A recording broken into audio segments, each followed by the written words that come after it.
That's something a bit different today. A GEM Apollo, whatever this thing is. Similar to an iBoosty type thing, I think.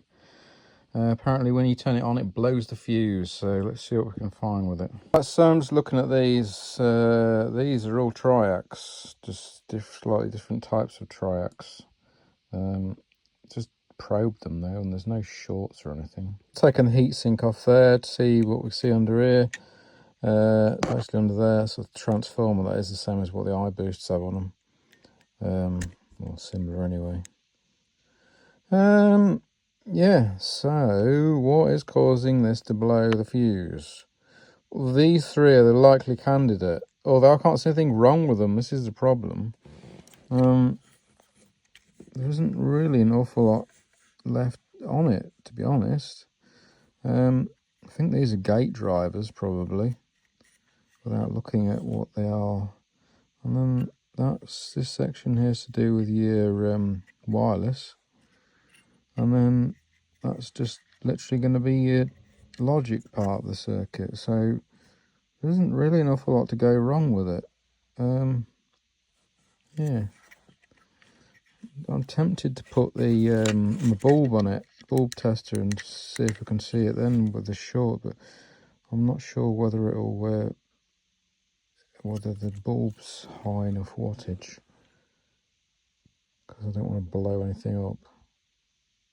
Right, so I've took all them triacs off, and it's on, and nothing's blown up. It's not blown the fuse, so I'm guessing one of those triacs is blown. Problem is, I've tested it with this, and this is the triacs are triacs, but just because it says the triacs, it doesn't mean that they're working triacs. It might have been something else that's gone with it. So what we shall do is order some new triacs in for it, and then we'll go from there, I think. So we've changed all those. Let's see whether it fixes it. Oh, she's on. Let's plug her into something and see what happens then. That's not sorted it. Yeah, it doesn't blow the fuse. It just kind of, there was smoke coming from somewhere, so that's not the issue. Just looking at it on the thermal camera, and for some reason the fuse is getting to 100 degrees, which is weird. It seems to run all right. End thyristor's getting warm, but like nothing major. It just makes me wonder whether it just needs a slow blow fusing, because that's what iBoosts have got in them. It does work. The thing is, it's dragging a lot of amp through this fuse, so it's going to get hot anyway. So I know in iBoost you're definitely not supposed to be using glass fuses. They're supposed to be the potted ones. Let's try a 16 amp iBoost fusing. So these are slow blow ones, not just a regular fuse. So it's meant for sustained current to come through them. On the iBoost, the fuse on these is soldered. So what I've decided to do is to solder the fuse on, the same as the iBoosts are. That has brought that fuse temperature down significantly. We're no longer at 130 degrees. We're at like 56 degrees. So it seems like it was actually probably that fuse connector that was causing the issue with it. Because as I say, it seems to be working now. Let's just test it with this and the test kettle. So this is simulating solar coming in. There we go.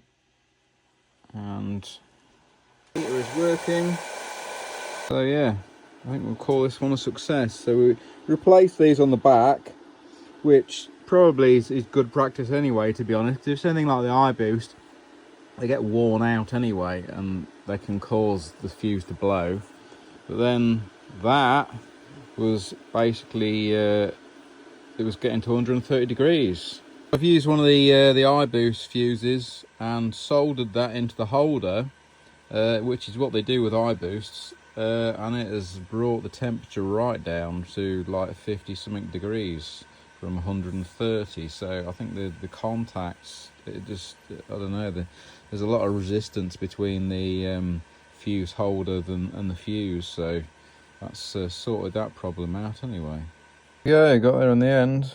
All back together, ready to send back. So if you've got one of these Apollo GEMs and it's doing anything weird, just send it in and we can get it sorted for you. So It's got new of these chips replaced on it, so we know it's going to be good for a while now. So there we go, job done.